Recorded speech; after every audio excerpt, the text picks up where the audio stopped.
Hi everyone, welcome back to Curries and Flavors. അപ്പോൾ ചെറിയൊരു ഇടവേളയ്ക്ക് ശേഷം ഞാനിതൊരു പുതിയ റെസിപ്പി ആയിട്ട് എത്തിയിട്ടുണ്ട്. പെരി പെരി അൽഫാം. അപ്പോൾ നമുക്ക് വീഡിയോ ഒന്ന് കണ്ടു നോക്കാം. പെരി പെരി അൽഫാം ഉണ്ടാക്കാൻ വേണ്ടിയിട്ട് ഞാനൊരു 2 കിലോയുടെ ഒരു കോഴി എടുത്തിട്ടുണ്ട്. അതിൽ നമ്മൾ 8 പീസായിട്ട് എടുത്തിട്ടുണ്ട്. ഏകദേശം ഒരു 1,400 ഒക്കെ ഉണ്ടാവും എൻ്റെ ഗ്രാം.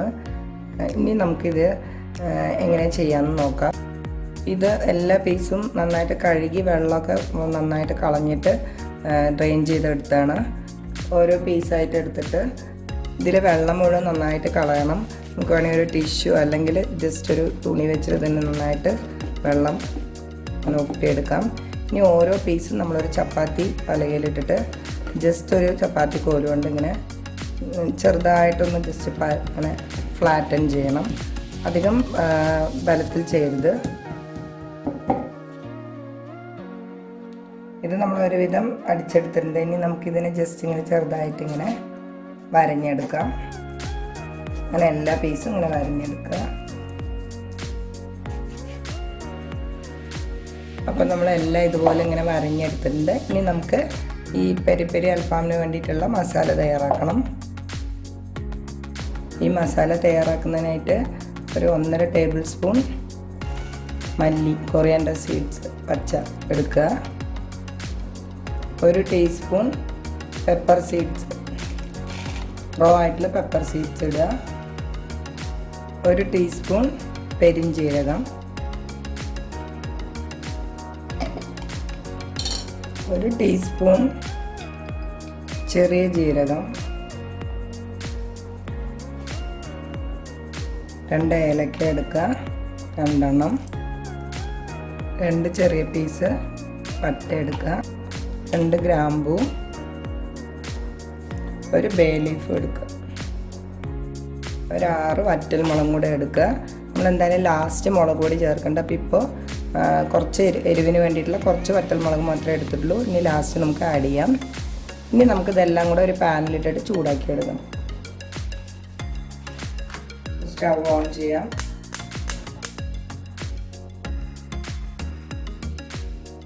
ഇതെല്ലാം പാനിലേക്ക് ഇട്ടിട്ടൊന്ന് നമുക്ക് ചൂടാക്കി എടുക്കാം.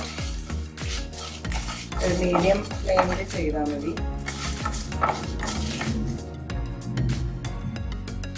ഇത് നന്നായിട്ട് ചൂടായതിനു ശേഷം നമുക്കിത് നല്ല ഫൈനായിട്ട് പൊടിച്ചെടുക്കണം. അപ്പോൾ ഇത് നല്ലപോലെ ചൂടായിട്ടുണ്ട്. ഇനി ഇത് തണുത്തതിന് ശേഷം നമുക്ക് നന്നായിട്ട് ഫൈനായിട്ട് പൊടിച്ചെടുക്കാം. ഇതുപോലെ ഫൈനായിട്ട് പൊടിച്ചെടുത്തിട്ടുണ്ട്. ഇനി നമുക്ക് ഒരു മസാലയും കൂടെ തയ്യാറാക്കണ്ട. അതിന് വേണ്ടിയിട്ട് ഒരു മീഡിയം സൈസ് തക്കാളിയുടെ ഒരു പകുതി കട്ട് ചെയ്തിട്ടുണ്ട്. അതൊരു മിക്സിയുടെ ജാറിലേക്ക് ഇടുക. അതുപോലെ ഒരു മീഡിയം സൈസ് സവാളയുടെ പകുതി കട്ട് ചെയ്തിട്ടുണ്ട്. അതും ആ ജാറിലേക്ക് ആഡ് ചെയ്യുക. 2 ചെറിയ കഷ്ണം ഇഞ്ചി അത് ആഡ് ചെയ്യുക. ഒരു 10-12 അല്ലി വെളുത്തുള്ളി, ചെറിയ ടൈപ്പ് വെളുത്തുള്ളിയാണ്. ഒരു 10-12 എടുക്കാം. അത് ആഡ് ചെയ്യുക. ഇനി 1/2 കപ്പ് കൊറിയാണ്ടർ ലീവ്സും അതിലേക്ക് ആഡ് ചെയ്യുക. 1/4 കപ്പ് പുതിനയില ആഡ് ചെയ്യുക. എന്നിട്ട് ഇത് ഫൈനായിട്ട് അരച്ചെടുക്കണം. വെള്ളമൊന്നും ആഡ് ചെയ്യേണ്ട ആവശ്യമില്ല. ഓൾറെഡി ഇതിൽ തക്കാളിയിലൊക്കെ നല്ല വെള്ളം ഉണ്ടാവും. നന്നായിട്ട് അരച്ചെടുക്കുക. അപ്പോൾ ഇതുപോലെ ഫൈനായിട്ട് അരച്ചെടുത്തു.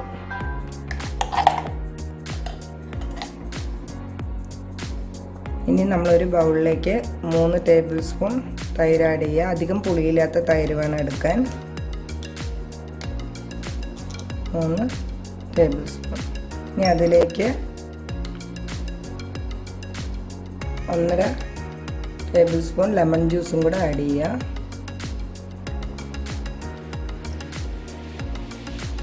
ഇനി നമ്മൾ നേരത്തെ പൊടിച്ചു വെച്ച ആ പൊടി മസാലപ്പൊടി അതിലേക്ക് ആഡ് ചെയ്യുക.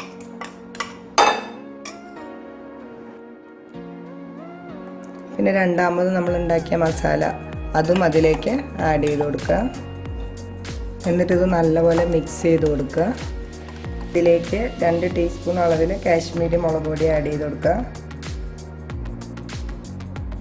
സ്പൂൺ മഞ്ഞൾപ്പൊടി ആഡ് ചെയ്യുക.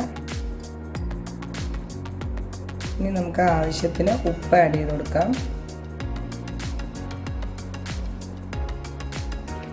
1/2 ടീസ്പൂൺ ഗരം മസാല ആഡ് ചെയ്ത് കൊടുക്കാം.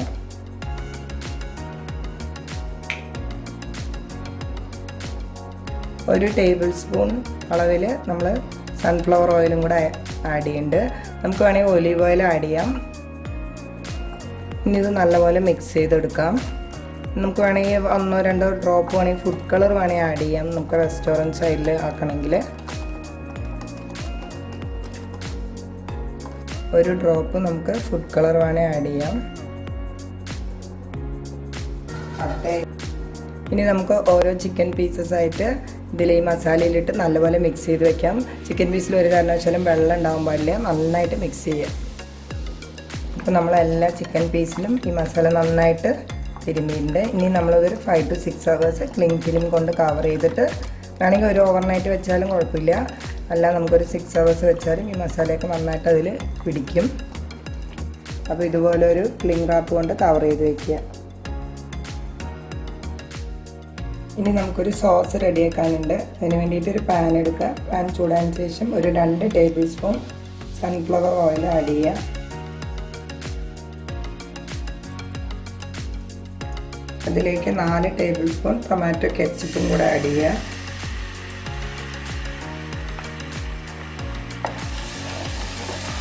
നല്ലപോലെ ഇളക്കുക.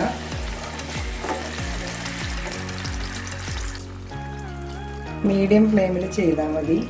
ഈ ഒരു 3/4 ടീസ്പൂൺ പെപ്പർ പൗഡർ ആഡ് ചെയ്യണം. നല്ലപോലെ ഇളക്കുക. മീഡിയം ഫ്ലെയിമിൽ ചെയ്താൽ മതി. 1 table spoon lemon juice add ചെയ്യുക.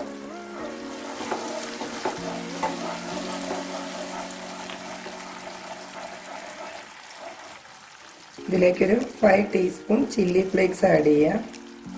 എരിവിനനുസരിച്ച് ആഡ് ചെയ്യാം. ഇത് കൂട്ടും കുറയ്ക്കും നിങ്ങൾ ചെയ്യാൻ പറ്റും. അത് ഓരോരുത്തരുടെ ഇഷ്ടം പോലെ.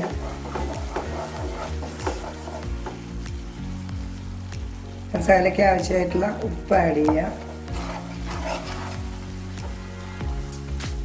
1/2 ടീസ്പൂൺ കാശ്മീരി ചില്ലിയും കൂടെ ആഡ് ചെയ്യാം. നല്ലപോലെ മിക്സ് ചെയ്യാം. ഇനി നമുക്കിത് ഗ്രില്ല് ചെയ്തെടുക്കാം.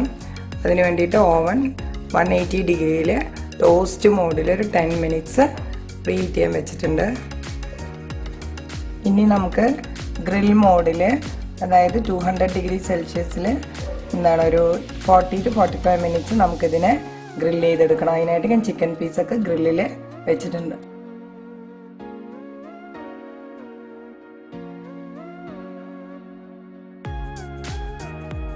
45 minutes കഴിഞ്ഞു. ഇത് ചിക്കനെല്ലാം നന്നായിട്ട് വെന്ത് കഴിഞ്ഞു. ഇനി അത് പുറത്തേക്ക് എടുത്തിട്ട് നമ്മൾ നേരത്തെ ഉണ്ടാക്കി വെച്ച സോസ് അതിൽ ബ്രഷ് ചെയ്തിട്ട് വീണ്ടും ഒരു 5 to 8 minutes വരെ ഒന്നും കൂടെ ഗ്രിൽ മോഡിലിട്ടിട്ട് കുക്ക് ചെയ്തെടുക്കണം.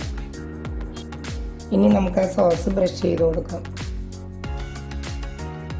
അതുപോലെ ഓരോന്നായിട്ട് ഇങ്ങനെ ബ്രഷ് ചെയ്ത് കൊടുക്കാം.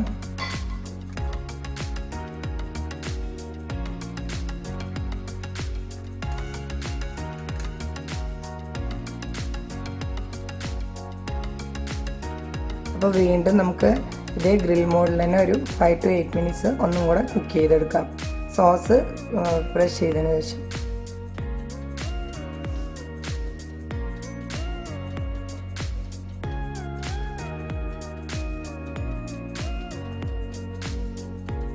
ഇനി നമുക്ക് സ്മോക്കി ഫ്ലേവർ കിട്ടാൻ വേണ്ടിയിട്ട് ഞാൻ ചാർക്കോള് ഗ്യാസ് സ്റ്റൗവിൽ വെച്ചിരുന്നത് കനലായതിനു ശേഷം നമുക്കത്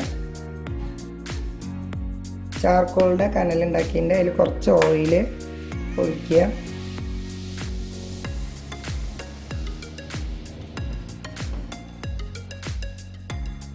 ഒരു സ്മോക്കി ഫ്ലേവർ വരാൻ വേണ്ടിയിട്ട് ചാർക്കോൾ കത്തിച്ചിട്ടുണ്ട്. നമുക്കില്ലെങ്കിൽ അതിനെ അടച്ച് വയ്ക്കാം. അപ്പോൾ ശരിക്കും ഹോട്ടൽ സ്റ്റൈലിലുള്ള നമുക്കൊരു സ്മോക്കി പെരി പെരി അൽഫാം കിട്ടും.